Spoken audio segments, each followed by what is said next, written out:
زندگی بہت تھوڑی سی ہوتی ہے مسعود بھیا۔ انسان اچھی طرح جانتا ہے کہ کچھ بھی کر لے، کچھ بھی پالے، مگر اسے مرنا ہوگا۔ جیون بھر کی محنت سے جو کچھ حاصل کیا ہے اسے چھوڑنا ہوگا، مگر اس کی فطرت میں طلب ہے۔ سب کچھ جان کر بھی وہ سب کچھ پانا چاہتا ہے، اور اگر یہ نہ ہو تو سنسار کے سارے کام رک جائیں۔ مگر روح کی طلب بھی ایک چیز ہوتی ہے، وہ جو کچھ کرتا ہے روح کی آسودگی کے لیے کرتا ہے، اور روح کی آسودگی کے لیے محبت بھی بہت بڑی چیز ہے۔ نیاز اللہ اور میں ایک دوسرے سے بڑی محبت کرتے ہیں۔ ہماری یہ محبت ہمیشہ بڑھتی ہے، کبھی گھٹتی نہیں۔ میں اس کی ایک ایک جنبش کا احترام کرتا ہوں، اس سے پیار کرتا ہوں، یہ ایک مثالی دوستی ہے۔ ہاں تم کہہ سکتے ہو تو سمجھ گئے نا میری بات۔ اور ایک بات میں تمہیں اور بتا دوں، میں یہاں ڈرنا نہیں۔ بریا چرن جو کچھ بھی ہے میرے حلقے میں، وہ تمہیں کوئی نقصان نہیں پہنچا سکتا۔ ہمارے بیچ معاہدے ہوئے ہیں، ہم ایک دوسرے سے نہیں لڑتے، ورنہ نقصان دونوں کو ہو جاتا ہے۔ ہمارے بیر آپس میں ایک دوسرے کے خلاف کچھ نہیں کرتے، اور سارا کھیل بیروں کا ہوتا ہے۔ بیر ایک طرح سے ہماری سپاہی ہوتے ہیں، اس لیے تم ایک کوس کے بیچ جہاں چاہو گھوم پھر سکتے ہو، تمہیں کوئی نقصان نہیں ہوگا۔ ٹھیک ہے رامانندی جی۔ اس کے علاوہ رات کو جب بھی آرام کرو، کسی کنڈر میں کسی چھت کے نیچے آرام کرنا، کھلی جگہ کبھی مت سونا، بہتر ہے۔ منگل کو ملوں گا، اگر کوئی ایسی بات جو مجھ سے کرنا ضروری ہو تو کسی آدمی سے کہہ دینا، وہ تمہیں میرے پاس پہنچا دے گا۔ یہاں ضرورت مند آتے رہتے ہیں، ان سے زیادہ مت گلنا ملنا، اور رات کو کسی جاب کرنے والے کے پاس مت جانا، وہ لوگ جو جوہر کے کنارے بیٹھے ہوتے ہیں۔ میں خیال رکھوں گا، بس اب میں جاؤں؟ جی، میں نے کہا، اور رامانندی اندر کنڈر میں چلا گیا۔ میں نے ادھر ادھر دیکھا اور ایک پتھر پر جا بیٹھا۔ دلور دماغ پر ایک سل سی رکی محسوس ہو رہی تھی۔ یہ جو کچھ ہوا تھا اس کے بارے میں کچھ سوچنا نہیں چاہتا تھا، لیکن دلور دماغ اپنے بس میں کہاں ہوتے ہیں، اور یہ بس کیا چیز ہے سمجھنا مشکل ہے۔ کچھ نہ کچھ آ ہی گھستا ہے دماغ میں، اس کا راستہ کون روکے؟ چنانچہ چشم تصور سے نیاز اللہ صاحب کو تانگے میں واپس جاتے ہوئے دیکھا۔ دل میں دعا کی کہ خدا خیر کرے۔ رامانندی تو مضبوط ہے، مگر نیاز اللہ بھی بریا چرن کی کہانی سے واقف ہو گئے ہیں، کہیں وہ کتا انہیں نقصان نہ پہنچائے، مگر کیا کر سکتا تھا؟ کچھ بھی تو نہیں کر سکتا تھا۔ سارا دن وہی گزار دیا۔ ٹانگے آ کر رکتے تھے اور اس سے مرد، عورتیں، بچے اترتے، رامانندی کے آدمیوں سے ملتے، پھر نہ جانے کیا ہوتا، وہ واپس چلے جاتے۔ مجھے بھوک لگی اور میں باغوں کی تلاش میں نکل گیا۔ اس کے لیے مجھے زیادہ دور نہیں جانا پڑا، کوئی 100 گز دور چلا تھا کہ باغ نظر آ گیا۔ سامنے ہی نشپاتیاں لگی ہوئی تھی، بس شکم سیری کی بات تھی، چنانچہ اس پر گزارا کر لیا۔ احساس ہوا تھا کہ باغ کے مالک کی اجازت کے بغیر ایسا کر رہا ہوں، لیکن اور کون سے اقدار نبھائے جا رہے تھے جو اس سے بچتا۔ زندگی زخم تو بن گئی تھی، اور یہ زخم ہمیشہ بے کھل رکھتے تھے۔ رات کو رامانندی کی ہدایت کے مطابق کنڈر کے ایک کمرے میں جا گھسا اور زمین پر لیٹ کر سو گیا۔ دوسرا دن، دوسری رات، پھر تیسرا دن رامانندی ایک بار بھی نظر نہیں آیا تھا، البتہ اب اس کے چیلے چانٹوں سے دوستی ہو گئی تھی۔ جاب کرنے والوں کو بھی دیکھتا تھا۔ رات میں کبھی باہر نہیں نکلا تھا، ہاں اپنی مخصوص آرامگاہ میں کبھی کبھی راتوں کو میں نے بڑی بھیانک آوازیں سنی تھی۔ تیسرا دن بھی تمام ہوا۔ اگلے دن منگل تھا، اس وقت شام کے کوئی 7 بجے تھے۔ ناشپاتیوں کا ڈنر لے کر پلٹ رہا تھا اور کنڈرات کے آس پاس لوگ نظر آ رہے تھے۔ سامنے ہی رنگین کپڑوں میں لپٹی ایک عورت اپنے بچے کو کندھے سے لگائے میرے آگے آگے جا رہی تھی۔ اس نے میرے قدموں کی چاپ سنی تو رک گئی، اور جب میں اس کے قریب سے گزرا تو اس نے مجھے آواز دی، مہاراج سنیے مہاراج۔ میں رک گیا، اسے دیکھا، پچ کے گال، دھسی ہوئی آنکھیں، پیلے چہرے پر عجیب سی ویرائیں۔ کندھے سے جو بچہ لگا سو رہا تھا وہ بالکل سوکھا ہوا تھا، میری انگلیوں کے برابر موٹی اس کی پنڈلیاں تھی، باقی بدن بھی ایسا ہی تھا۔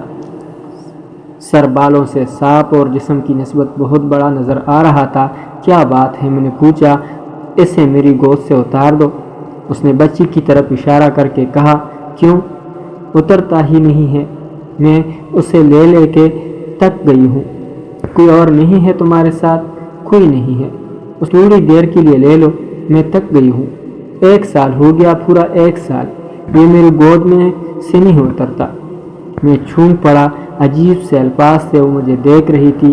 تم یہاں کیا کر رہی ہو؟ کیا یہ بچہ بیمار ہے؟ سوکے کی بیماری ہے اسے، مگر تم اسے لے لو نا۔ وہ آگے بڑھ کر میرے پاس پہنچ گئی۔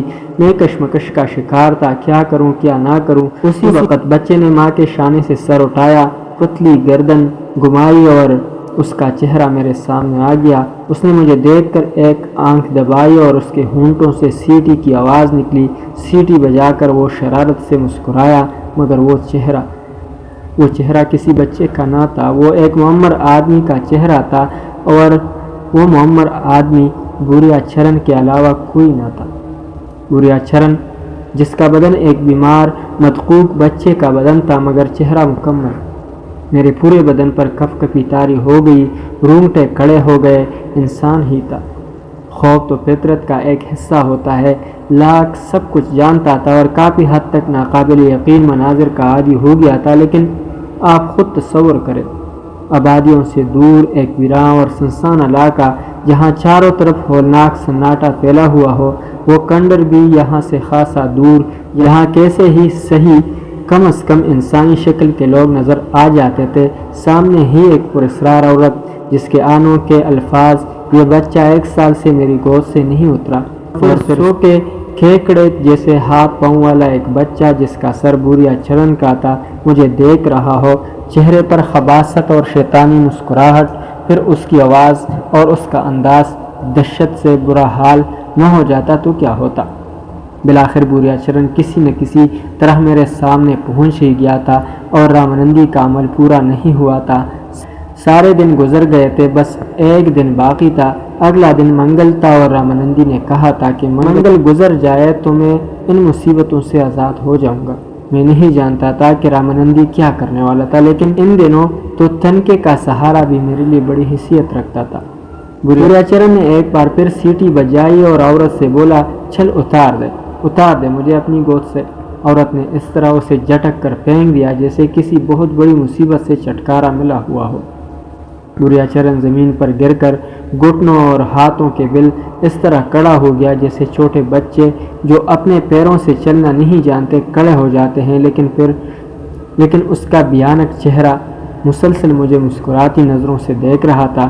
پھر اس نے کہا، کہو میاں جی، مہاراج کیسے ہو؟ ارے ہم سے بچ کر سنسار کے کون سے کونے قدرے میں بھاگو گے؟ جہاں جاؤ گے ہمیں پاؤ گے۔ تم نے تو نہ بلایا ہمیں، مگر دیکھو ہم تمہاری کتنی خبر رکھتے ہیں۔ لپتن ہی میرے وجود میں چنگاریاں سی بڑھ گئی۔ دہشت تو پہلے ہی دل و دماغ میں منجمد تھی۔ ہاتھ پاؤں البتہ چند لمحات کے لیے ساکت ہو گئے تھے، لیکن اچانک ہی مجھے ہوش آ گیا، اور دوسرے لمحے میں نے ایک لمبی چھلانگ لگائی اور اس طرح دوڑنے لگا کہ شاید کوئی گھوڑا بھی اس وقت میرا مقابلہ نہ کر سکتا۔ میں نے پلٹ کر بھی نہیں دیکھا تھا، لیکن میرے کان عجیب سی سرسراہٹیں سن رہے تھے، اور مجھے اندازہ ہو رہا تھا کہ بوریا چرن اسی طرح گھٹنوں اور ہاتھوں کے بل دوڑتا ہوا میرے پیچھے آ رہا ہے۔ ناظرین، اگلی قسط۔ اللہ حافظ۔